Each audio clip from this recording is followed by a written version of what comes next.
ये इस सरकार से हम बहुत उम्मीद नहीं कर सकते।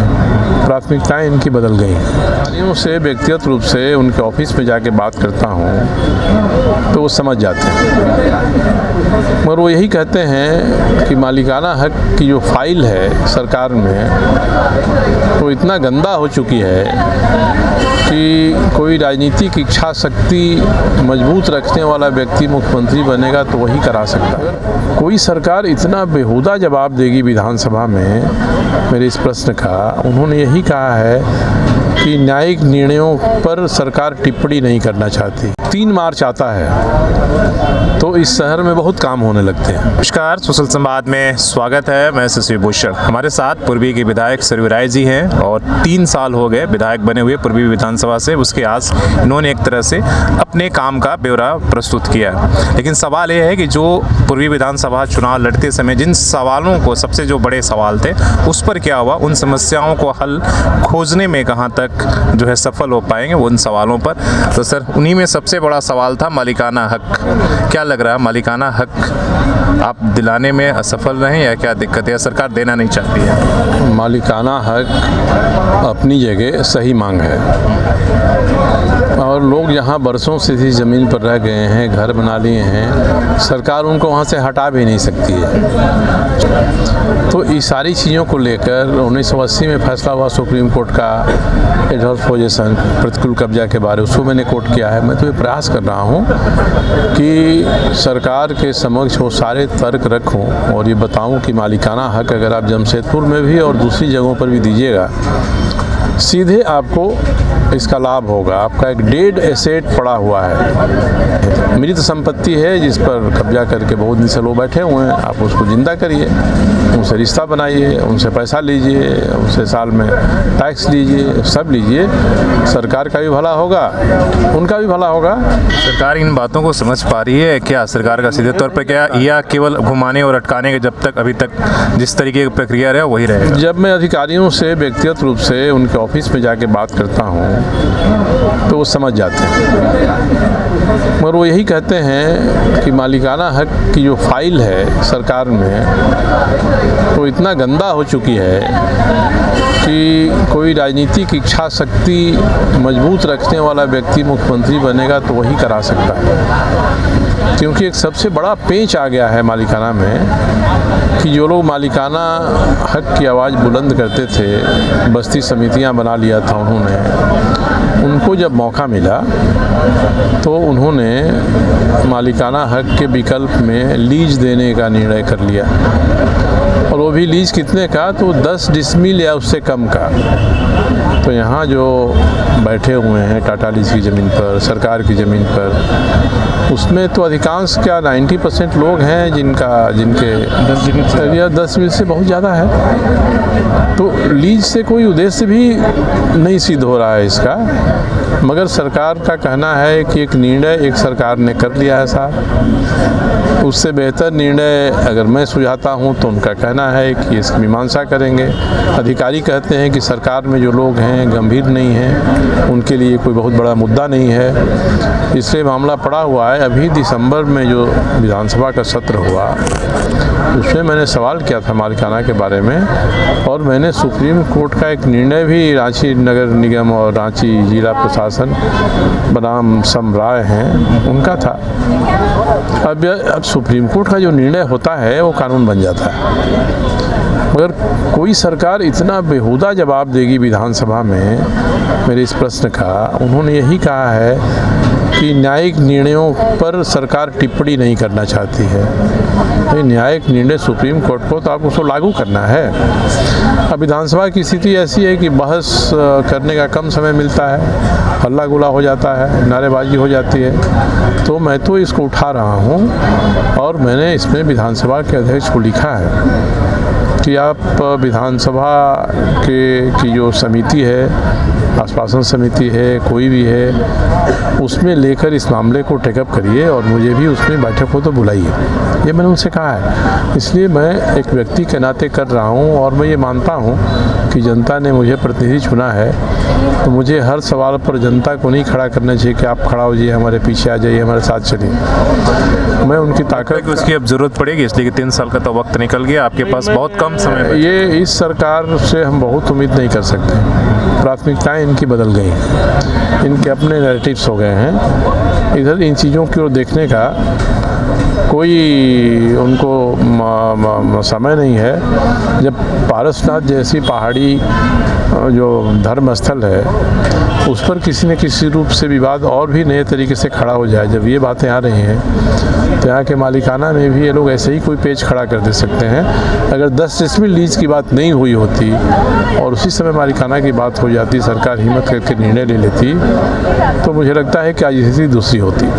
आज जमशेदपुर जिस दौर से गुजर रहा है शहरी, जिसको लेकर आपने विधानसभा में उठाया था सवाल कि नगर निगम बनना चाहिए, महानगर पालिका का कल्पना होनी चाहिए।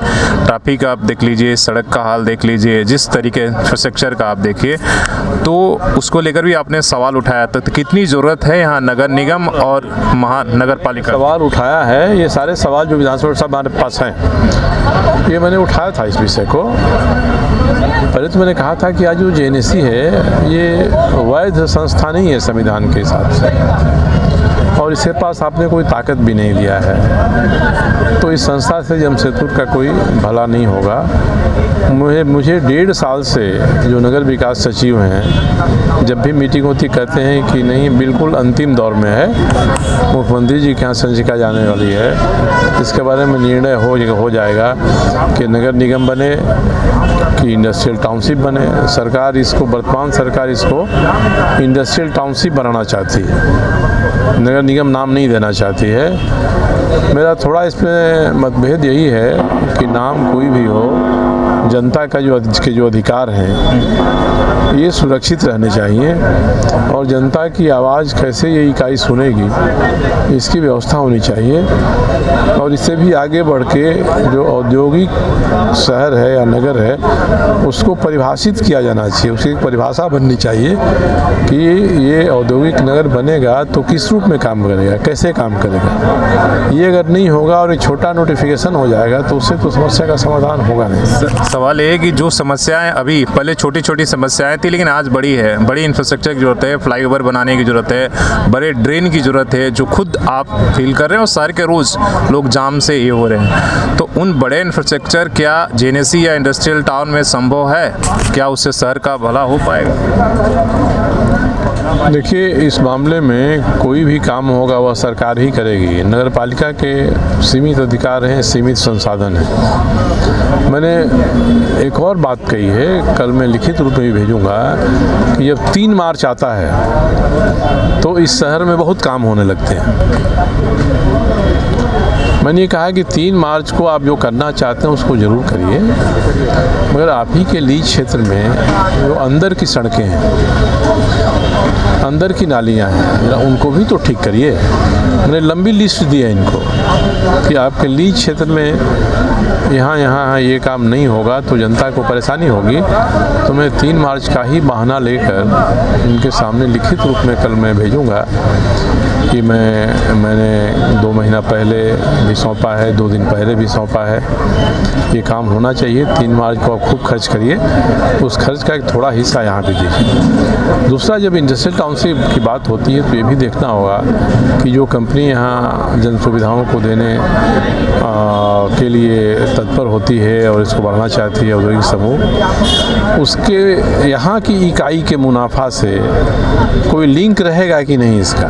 मैंने कहता हूँ कि टाटा सन्स को क्या हो रहा है मेरे, पर जो टाटा स्टील की यहाँ इकाई है, कलिंगा नगर भी छोड़ दिए, जो जमशेदपुर में है, वो अगर मुनाफा कर रही है तो वह उस मुनाफा में यहाँ के लोगों को भी कुछ न कुछ हिस्सेदारी विकास के काम के नाते मिलनी चाहिए। और औद्योगिक शहर बनता है, ये सारी चीज़ें शामिल रहती हैं, और इन पर जनता को भी प्रतिनिधि अपना चुनकर एक मंतव्य देने का सिस्टम बनता है। तो नाम से तो कोई हम लोगों को नहीं परहेज है कि इसके हम खिलाफ में है, इसके पक्ष में है, मगर जैसे नगर निगम, नगर पालिका, इसकी नियमावली बनी है कैसे काम करेगी, उसी तरह से इंडस्ट्रियल टाउनशिप की भी एक नियमावली बननी चाहिए अगर सरकार इंडस्ट्रियल टाउनशिप बनाना चाहती है तब। एक सवाल है कि जब मानगो में फ्लाईओवर बन रहा था, आप लगातार उस पर आपत्ति उठाया, उससे छवि बनी कि भाई आप विकास के एकदम विरोधी हैं। तो मानगो फ्लाईओवर से क्या आपत्ति है? मुझे मानगो फ्लाईओवर से कोई आपत्ति नहीं है। मैंने भी पहले मानगो में और बिष्णुपुर चौराहे पर फ्लाईओवर की बात मैं पहले कह चुका हूँ, मगर आप फ्लाईओवर जिस तरीके से बनाते हैं उस तरीके पर मेरी आपत्ति है। और मैंने कई सवाल उठाए थे इसमें कि यहाँ फ्लाईओवर बनने के साथ साथ और भी कई काम हैं। कांदर बेड़ा वाली जो सड़क है उसको आप 4 लेन कर दीजिए, लीटी चौक से NH-33 तक बना दीजिए, जो पीपला गोविंदपुर सड़क है उसको बना दीजिए। और सबसे बढ़कर मानगो की समस्या का समाधान तब तक नहीं होगा जब तक जमशेदपुर की तरफ जो मानगो पुल का हिस्सा है, बस स्टैंड है, वहाँ बड़ा गोल चक्कर है, वहाँ एक फ्लाईओवर नहीं बनेगा।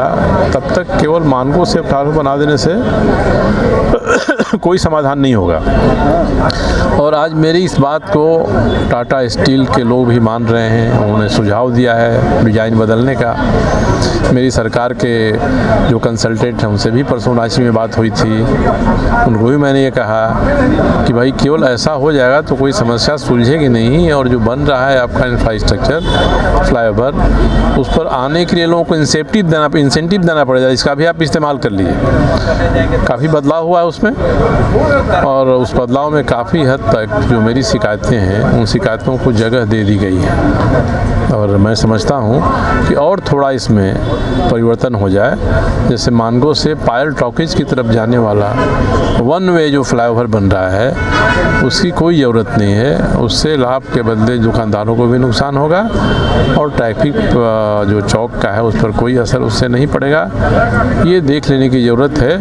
अब तक जो डिज़ाइन के बारे में बात हुई है, मुझे लगता है कि केवल एक और इसमें ये कर दें, और साथ साथ लिट्टी चौक से NH-33 सड़क और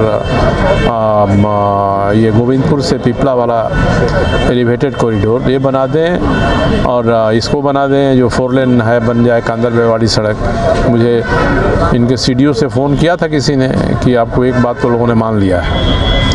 ये दोनों बात भी मान जाएं। और ये तीसरा एक फ्लाईओवर जमशेदपुर की तरफ भुइयाडी से उठे और जहाँ टाटा का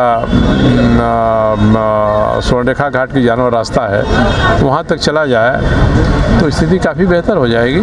सर लास्ट ये रहेगा कि जो आपके पास वक्त बचा है इसमें प्राथमिकता क्या रहेगी इस साल जो आने वाले वक्त हैं, जो बड़े मुद्दे हैं उसको किस तरीके? देखिए, बड़े मुद्दे अपनी जगह हैं। बड़े मुद्दों के लिए जहाँ हमको संघर्ष करना है वहाँ मैं संघर्ष करता रहूँगा। सबसे विषय है कि यहाँ की जो जनता है, यहाँ के लोग हैं, उनकी सुख सुविधा कैसे बढ़ेगी। इसीलिए मैंने जो बड़े बड़े 1 दर्जन ड्रेन हैं, नाले हैं, 2 नालों के बीच में जो आबादी रह रही है उसके घर का पानी बढ़िया से घर से निकल जाए, नाला का पानी ठेल कर उनके रिहायशी इलाके में नहीं आए और नाला का पानी भी साफ़ होकर नदी में जाए। ये काम हो जाए तो बहुत बड़ी सुविधा लोगों को मिल जाएगी। इसलिए मैंने प्राथमिकता इसके रूप में इसको रखा है। और दूसरा, अब जमशेदपुर को अपने आत्मगौरव के भ्रम में नहीं रहना चाहिए कि हम अलग विकास करेंगे। आसपास के जो इलाके विकसित हो रहे हैं, आदितपुर है, मानगो है, राहरगोड़ा है, और भी कई इलाके हैं, टेलको पुष्पार के इलाके हैं, हाता हुरलुंग है, उसको भी देखना चाहिए। हुरलुंग से जो एक सड़क जाती है विजय गार्डन से होके हुरलुंग की तरफ, उस सड़क का एक बाईपास बनाना चाहिए। या तो इस सड़क को चौड़ा कर लें या उसका बाईपास बनाएं, नहीं तो वो सड़क बनना नहीं बनना बेकार हो जाएगी। चलिए, धन्यवाद। तो आप सुन रहे थे 3 साल के जो मुख्य मुद्दे थे पूर्वी विधानसभा के जो उस समय का, और उन सवालों पर क्या इनकी राय थी। हालांकि बाकी और डिटेल्स आपको हम दे देंगे, इसलिए कि जो काम हुए हैं उनका डिटेल्स जो है आप सुन सकते हैं और जाकर उसका डिटेल्स वेबसाइट पे भी देख सकते हैं। तो इन सवालों के, इसलिए कि ज्वलंत जमशेदपुर के इन सवालों के अगर समस्याओं का समाधान हो जाता है तो जमशेदपुर का विकास में एक जो है बहुत ही महत्वपूर्ण भूमिका रहेगी। तब मेरे सहयोगी CS राममूर्ति के साथ शशि भूषण, सोशल संवाद न्यूज़ झारखंड। धन्यवाद।